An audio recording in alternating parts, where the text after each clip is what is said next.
북한이 오늘 새벽에 스커드 계열로 추정되는 단거리 미사일 2발을 동해상으로 발사했다고 합동참모본부가 밝혔습니다. 사거리는 500km에 이른 것으로 보고 있습니다. 또 군에서 총기 난사로 숨진 장병들에 대한 합동 연결식이 어제 있었는데요. 이 사건까지 함께 짚어보겠습니다. 자주국방네트워크 신인균 대표 자리했습니다. 어서 오십시오. 네, 합동참모본부 조금 전에 발표가 됐는데 스커드 계열로 추정되는 단거리 미사일 2발을 동해상으로 발사를 했다고요. 어떤 미사일인지 설명 좀 부탁드립니다. 스커드는 이제 과거 소련이 개발을 했던 건데 이게 이제 그 이집트가 가지고 있었어요. 네. 그 이집트의 사다트 과거 대통령이 김일성에게 선물로 한 발을 줬습니다. 네. 그 한 발을 받아가가지고 북한이 그것을 이제 역설계, 즉 분해해가지고 네. 다시 이제 조립하는 어떤 그런 과정을 거쳐서 자신들이 이제 독자적으로 불법 카피를 했죠. 네. 그래서 이제 북한이 스커드 미사일을 가지게 됐는데 그게 스커드 B형입니다. 사정거리 네. 300km. 그리고 이제 스커드 C형으로 또 개량을 했는데 스커드 B형은 탄두 중량이 한 1톤 정도 됩니다. 네. 1톤에서 탄두 중량, 즉 위력을 좀 약화시키고 연료를 더 넣어가지고 좀 사정거리를 더 길게 만든 게 스커드 C형인데 네. 한 550km 정도 날아갑니다. 네. 오늘 이제 한 500km 날아간 것으로 봐서 이게 스커드 C다 이렇게 예상을 하는 근거가 되는 것이고 또 이제 그것을 또 더 개량한 스커드 네. D형이 있습니다. 네. 스커드 D형은 이제 사정거리 한 700km까지 날아가는데 네. 지난번에 스커드 D형을 한번 테스트를 했다라는 이제 보도가 나오기도 했었죠. 예. 뭐 다른 말로 ER이라고 합니다. 엑스트라 레인지. 네. 그렇게 해서 이제 그 북한이 한 이 스커드 미사일을 한 600발 정도 가지고 있고 이 스커드 미사일이 발사대, 이동식 발사대인데 네. 이 발사대를 한 40대 정도 가지고 있다고 우리 정보 당국은 분석하고 있습니다. 네. 그러니까 이번에 발사된 거는 스커드 C형 사거리 500km 정도 되는 거란 말씀이시죠? 만약에 이제 이 500km보다 더 많이 한 550km 정도를 날렸다면 스커드 D형일 가능성이 더 높고요. 네. 500km보다 더 적게 쏘았다면 그 500km가 기준 저의 기준인데요. 네. 500km보다 적게 쏘았다면 스커드 C형일 가능성이 높습니다. 네. 스커드 C의 최대 사정거리가 네. 550km인데 주로 이 테스트를 할 때 최대 사정거리를 잘 쏘질 않아요. 왜냐 네. 한 80% 정도의 어떤 거리를 이렇게 주로 테스트를 하는데 지금 뭐 거의 한 90% 이상 가깝게 쏘았기 때문에 이게 지금 C형일까 아니면 안정적으로 D형을 안정적으로 쏜 것일까 두 가지 분석이 가능합니다. 네. 일단 뭐 보수적으로 C형이라고 봤을 때 위력은 어느 정도나 될까요? 위력이 이제 한 그 탄도 중량이 한 700kg 정도 되니까 네. 그 우리 슬램 ER 순항 미사일이 있습니다. 북한이 도발하면 예. 우리가 이제 뭐 북한의 어떤 그 원점을 타격한다 하는 우리 사정거리 270km짜리 네. 전투기에 탑재하는 순항 미사일이 있거든요. 네. 그거보다 한 3배 정도의 위력. 어마어마하죠. 그리고 이제 K9 자주포 있지 않습니까? 우리 육군이 쓰고 있는 K9 자주포 한 발의 탄두에 폭약이 한 5kg 정도 장착이 되어 있으니까 네. 뭐 수십 배의 위력 이렇게 봐야 되고 우리 YTN 건물 굉장히 큽니다만은 예. 이런 그 큰 건물에도 직격이 되면 거의 뭐 대파될 수 있는 그 정도의 네. 엄청난 위력입니다. 네, 그렇군요. 지난 26일에도 발사체 3발을 발사를 했습니다. 북한이 사거리 연장 300mm 방사포로 지금 추정이 되고 있는 건데 사흘 만에 또다시 이렇게 미사일을 발사한 이유가 뭘까요? 이제 이게 다 사실은 돈입니다. 네. 미사일 한 발을 우리나라 돈으로 환산한다면 한 5, 60억 돼요. 네. 이 스커드 C형 같은 경우. 그리고 이제 사흘 전에 발사했던 그 300mm 방사포 개량형 같은 경우는 이제 우리 돈으로 환산하면 뭐 한 4, 5천만 원 하겠죠. 네. 그리고 다 돈인데 특히나 이제 이 스커드 미사일 같은 경우는 북한이 더 이상 생산하려고 해도 생산할 수가 없어요. 네. 왜냐하면 이제 유엔 안보리 제재기일이한 뭐 2094 그 이전부터 계속 북한이 불법 핵실험을 했기 때문에 어떠한 탄도미사일의 어떠한 부품이 될 수 있는 것도 통제가 됩니다. 네. 그렇기 때문에 정상적인 경로로는 이 스커드 미사일을 만들 수가 없죠. 탄도미사일이기 때문에. 네. 그러한 즉 북한이 아까 제가 600발 정도 가지고 있다고 했는데 그것을 계속 꺼냈으면 언젠가는 이 창고가 비겠죠. 예. 더 이상 채워지지 않고 굉장히 불안할 겁니다. 그럼에도 불구하고 이렇게 고가의 어떤 미사일을 쏜다는 것은 굉장히 큰 정치적인 이유가 그보다 더 큰 메시지가 있다. 네. 저는 이제 한 세 가지 측면으로 분석합니다. 예. 네 가지 측면으로 분석합니다. 네. 첫 번째는 북한의 국내 정치적 요소입니다. 네. 일단 북한의 군부가 최근에 너무 많은 인사이동이 있습니다.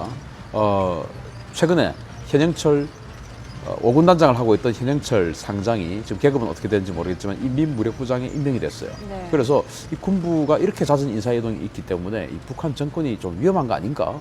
라는 관측들이 대내외에서 나오고 있어요. 네. 그런 것에 대한 어떤 그 오해의 불식 이런 차원에서 강력한 어떤 군사적 이미지를 보여주는 거. 두 번째는 이제 그 시진핑 주석이 네. 이번 주 다음 주 방한하지 않습니까?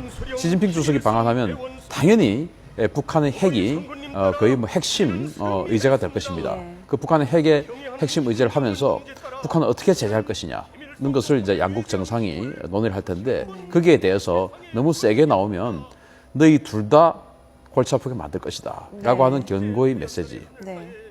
그리고 이제 세 번째는 한국 정부와 한국 국민과 한국 언론이 그동안 세월호 참사 이후에 4월 16일 이후 한 2달여간 유병헌 이제 세월호 참사 이후에 또 유병헌 어떤 그 이슈로 거의 뭐 한 달 이상을 그 보냈고 그 사이에 북한이 여러 가지 어떤 군사적 도발도 하고 또 우리 한국 내에서도 어떤 안보적인 굉장히 큰 이슈들이 있었어요. MD라든지 전작권이라든지 거의 다 묻혀버렸습니다. 네. 그래서 북한이 이제는 우리와 관심을 좀 갖고 대화를 좀 하자.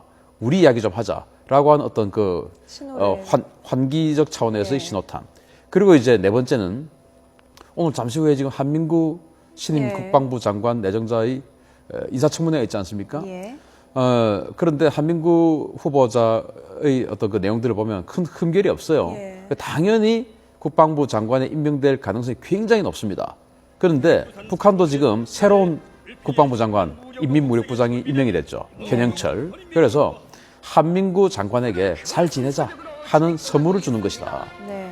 왜냐하면 지금 이제 3일 전에 신형 방사포를 쏘고 오늘 스커드 미사일 2발 쏘고 이런 북한의 도발 위협이 상존하고 있고 이 다운되지 않고 있는데 인사청문회 가지고 정쟁을 일삼으면서 국방부 장관의 힘을 뺀다. 이것은 누가 봐도 우리 국민들이 용납할 수 없는 상황으로 갈 수 있는 것이죠. 그래서 북한이 그런 것을 어차피 될 것 네. 같으니까 이러한 어떤 도발을 해서 한민구 장관을 좀 더 빨리 임명될 수 있게끔 해주어서 한민구 장관에게 선물을 주는 거죠. 잘 지내자 하는 그런 숨은 의미도 내포되어 있다고 봅니다. 네. 그럼 추가로 또 도발을 계속할 가능성도 있다고 지금 봐야 할까요? 시진핑 주석이 방한하는 직전 네. 직후는 조금 이제 피해갈 것 같고요. 예. 그리고 이제 시진핑 주석의 방한 이후에 어떠한 양국의 정상의 대북 네. 메시지가 나오냐에 따라서 좀 더 강경해지고 아니면 좀 더 숨을 죽이고 하는 것이 결정될 거라고 봅니다. 네.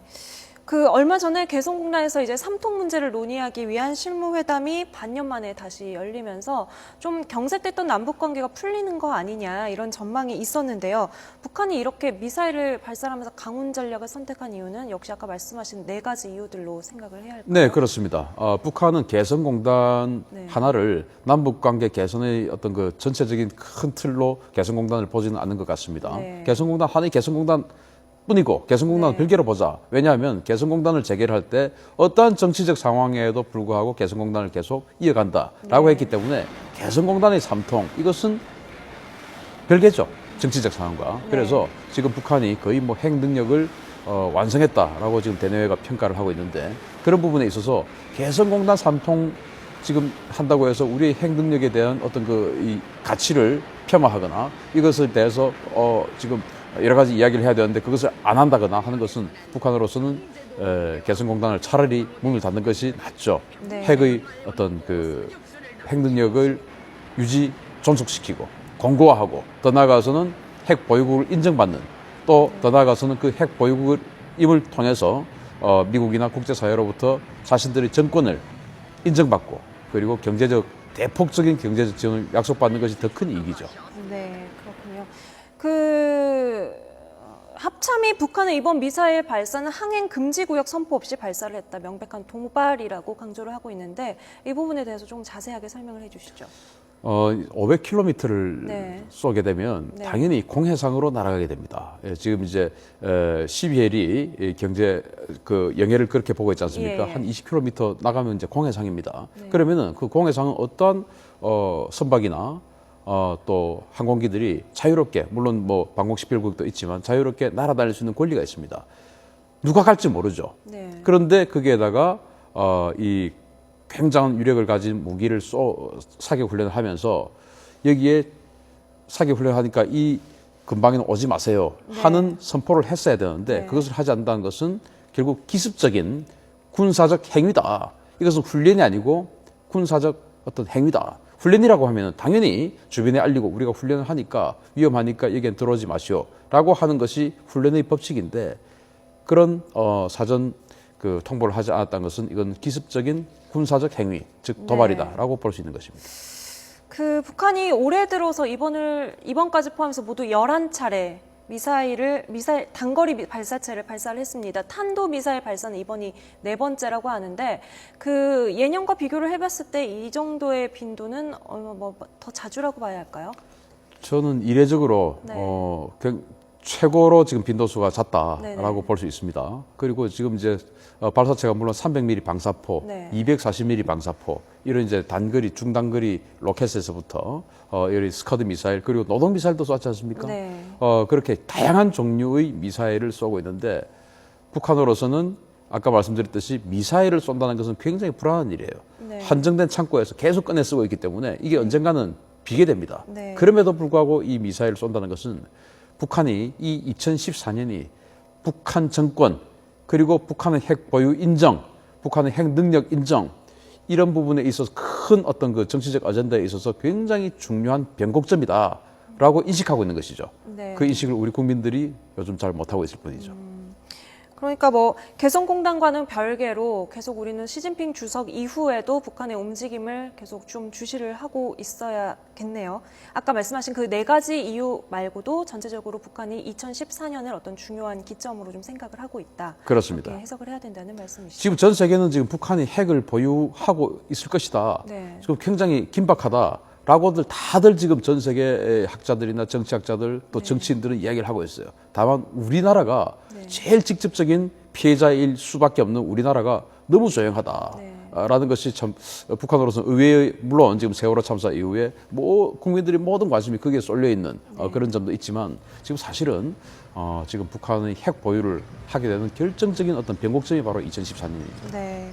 아까 말씀하신 것처럼 시진핑 주석이 방한 이후도 좀 지켜봐야겠지만 좀 길게 보면 올해 연말까지도 비슷한 식으로 미사일 발사가 계속 이루어질 거라고 예측을 좀 할 수 있을까요? 미사일 발사뿐만 아니고 네. 이제 저는 그렇게 생각합니다. 시진핑 주석과의 우리 박근혜 대통령과의 회담에서 북한에 대한 상대적 강경한 메시지가 나올 경우에 이 지금 스커드 미사일보다 더 사정거리가 긴 노동 미사일을 한 번 더 발사를 하고 노동 미사일 같은 경우는 핵을 탑재할 수 있는 1순위 후보입니다. 예. 노동 미사일이 스커드는 아니에요. 예. 그 노동 미사일 발사 실험을 한 번 더 하고 그리고 핵 실험으로 가지 않을까.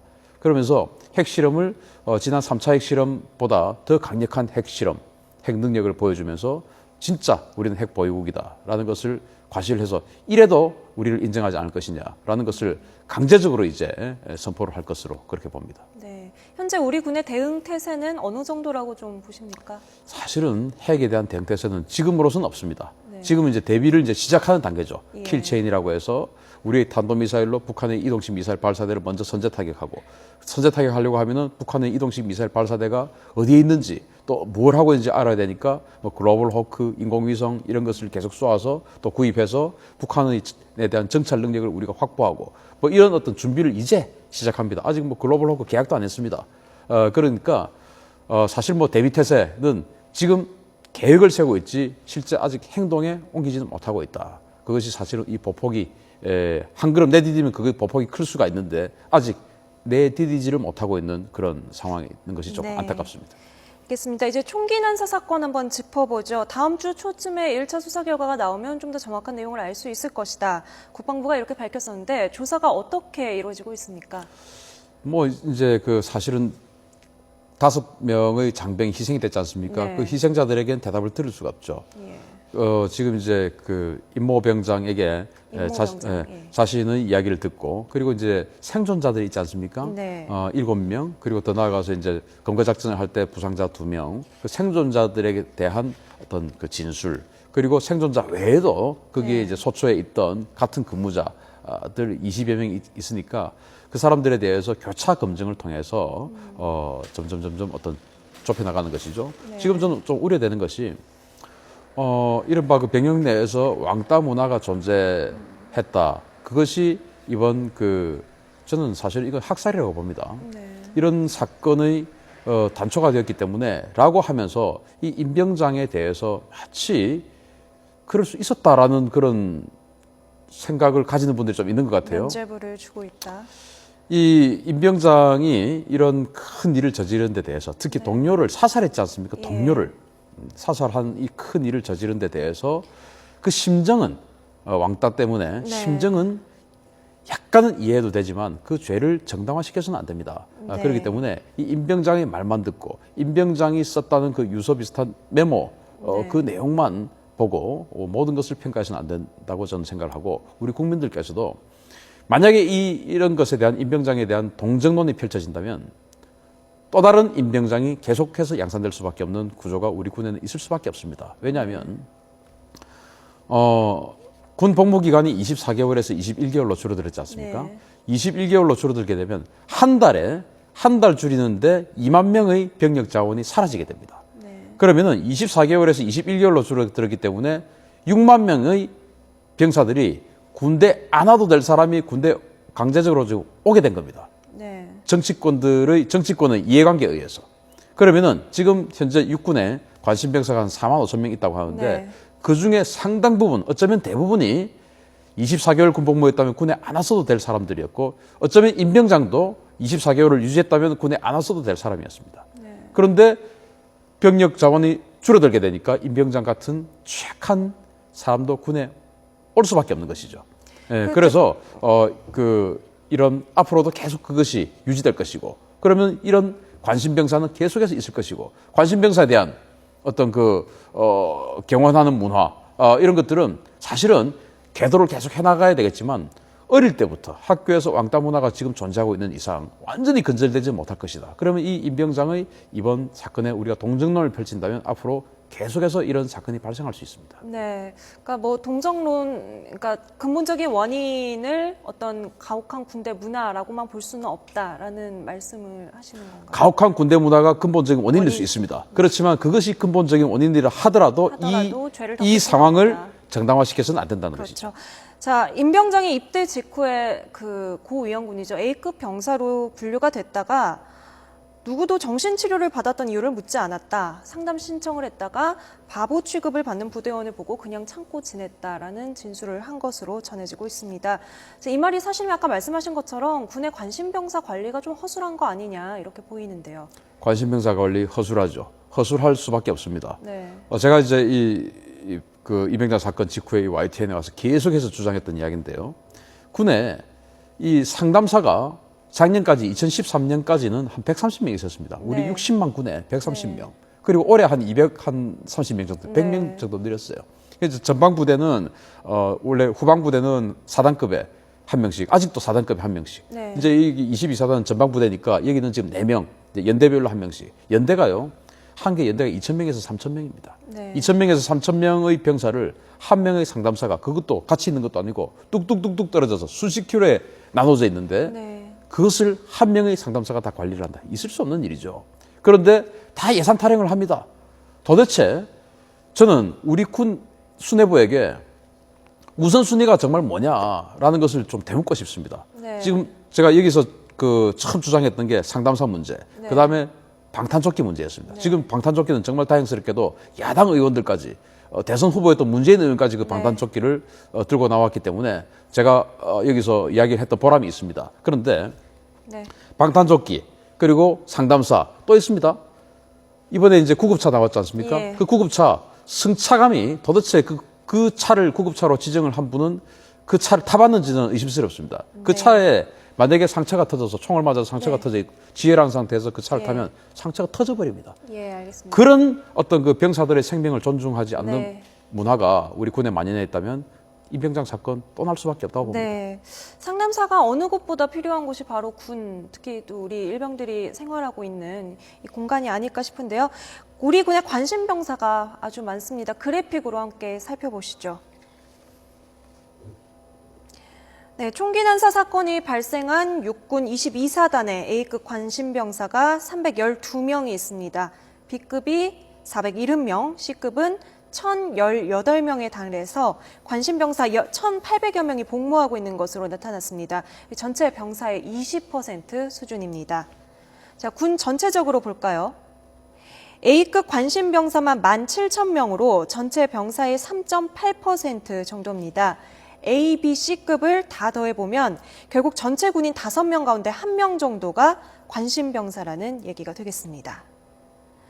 자, 22사단만 관심병사가 20% 수준인데요. 언뜻 수치상으로 봐도 굉장히 많은 수인 것 같은데요. 그러니까 이제 이 임병장 같은 경우도 뭐 말이 좀 어눌하고 뭐 그렇다고 지금 나오고 있지 않습니까? 네. 그러면은 예전 같았으면 사실은 군대 안 갔을 수도 있는 그런 상태일 수가 있습니다. 그런데 우리가 50만 의무복무병을 유지를 해야 되고 지금 우리 이제 북한의 안보 상황 뭐 오늘도 지금 미사일 쏘고 있으니까 이 현재의 북한의 안보 상황에 대해서 50만 의무복무병을 유지해야 됩니다. 그러면은 한 해에 7, 8만 명이 입대를 해줘야 돼요. 그런데 이 나이 또래 지금 20살, 21살 이 나이 또래 병력 자원이 한 해에 남자가 한 30만 명 됩니다. 근데 그 중에서 면제 받는 사람도 있죠. 그리고 공익근무요원 간 사람도 있죠. 산업재 특례 받는 사람 있죠. 의무경찰, 또 의무소방, 의무해경 이런 데로 막 갑니다. 그러다 보니까 과거 같으면 군에 안 가도 되는 사람이 와야 되고 또 있습니다. 더 앞으로 이거보다 더 큰 비극이 펼쳐질 수 있습니다. 뭐냐면은 대통령의 대선 공약에 병역 기간을 18개월로 줄이겠다고 했어요. 18개월로 줄이면 어떤 또 상황이 발생하냐.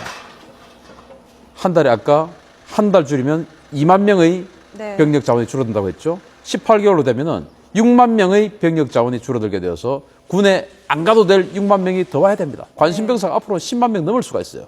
이런 것을 우리 정치권은 표만 생각하지 말고 정말 표 생각하다가 이렇게 큰 참극이 벌어졌다라고 안 할 수가 없는 것입니다. 그 군의 딜레마인 것 같습니다. 의무 복무병의 숫자는 그대로 유지를 해야 되는데 계속 복무 기간은 줄어드니까 그런가 하면 실제로는 뭐 얼마 전에도 연예인 이게 나왔는데 그 병역의 의무를 채우지 않는 사람들도 있거든요. 그러니까 애초에 징병검사 과정에서 가지 말아야 할 사람과 가야 할 사람을 정확하게 구분을 해야 되는데 이게 제대로 이루어지는지 모르겠어요. 사실 1980년대 뭐 때만 해도 병역 비리가 상당히 많았어요. 근데 2000년대 들어오면서 이 병역 비리에 대한 강력한 단속 또 소급 적용 뭐 이런 것을 통해서 지금은 상당 부분 사라졌지만 그럼에도 불구하고 이 병역 그 입대의 허점을 잘 아는 그러한 정보를 잘 아는 우리 일반 국민들은 어떻게 하면은 내가 무슨 병이 있다라고 하면은 군에 면제를 받을 수 있는지 잘 몰라요. 그런데 그 정보를 잘 알 수 있는 위치에 있는 사람들은 그것을 역용해서 조금 더 그것을 또 침소봉대해서 병력을 면탈하는 그런 행위들을 하고 있는데 이것은 앞으로 사실은 그럼 왜 재벌 자식들은 그렇게 다 아픈 사람이 많고 그런 것들을 우리 국민들 다 굉장히 스트레스 받아 하는 것이죠. 그래서 우리 사회 지도층에서 그런 것들을 더 나아가서 노블리스 오브리주를 하고 하지 않습니까? 그렇기 때문에 우리 사회 지도층에서 그런 것들은 스스로 안 해야 된다. 그리고 지금은 제도적으로 안 하고 있는 어떤 측면이 많습니다. 과거보다는. 국방부가 임명장이 남긴 메모를 처음에는 공개를 하지 않겠다고 했다가 유족 측이 반대했다고 했다가 나중에 유족 측에서 부인을 한 것도 있고요. 또 병원으로 후송될 당시에 대역을 썼던 것도 병원에서 그렇게 요청을 했다. 그다음에 이송단에서 그렇게 요청을 했다. 말을 계속 바꾸고 있는데 군의 이런 대응은 좀 이런 사건에서 어떻게 봐야 할까요? 이런 거 보면 저는 참 안타깝습니다. 이게 이제 군의 일종의 그 언론 노예로제에서 발생한 좀 과잉 대응이 아닌가라고 생각을 하는데요. 아니 사실대로 보여주고 이를테면 임병장이 그 앰뷸런스에 실려서 오면 많은 언론들이 있으면 그것을 통제하면 되는데 통제하기가 무서운 거죠. 언론을 함부로.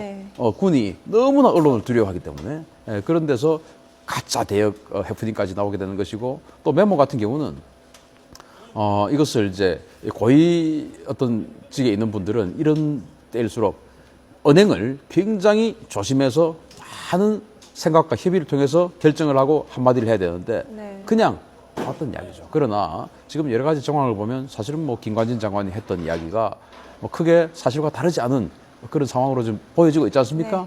그러나 그것이 사자에게는 즉 어떤 그 죽은 병사들에게는 굉장히 큰 어떤 그 명예가 이렇게 실추되는 그런 상황이 있기 때문에 그런 부분은 사실 타이밍이었습니다. 만약에 한 반나절 또는 하루만 늦게 김관진 장관이 이야기를 했어도 사실은 그만큼 비난을 듣지 않았을 텐데 타이밍이 너무 빨랐다라고 할 수 있죠. 군이 이런 문제가 발생을 할수록 뭔가 통제를 하고 감추기보다는 문제를 정확하게 인식을 하고 조금 해결하려는 노력이 필요한 것 네, 같습니다. 그 임병장의 메모지도 예. 처음에 공개 안 하겠다고 했는데 네. 여러 언론에서 지금 한마디씩 하고 있어요. 네. A4 용지 3분의 1 분량이라고 했는데 지금 거의 다 나왔습니다. 네. 그럴 것 같으면 처음부터 공개를 공개했었어야죠. 했었어야죠. 네, 여기까지 듣겠습니다. 지금까지 자주국방 네트워크 신인균 대표와 함께했습니다. 오늘 말씀 감사합니다.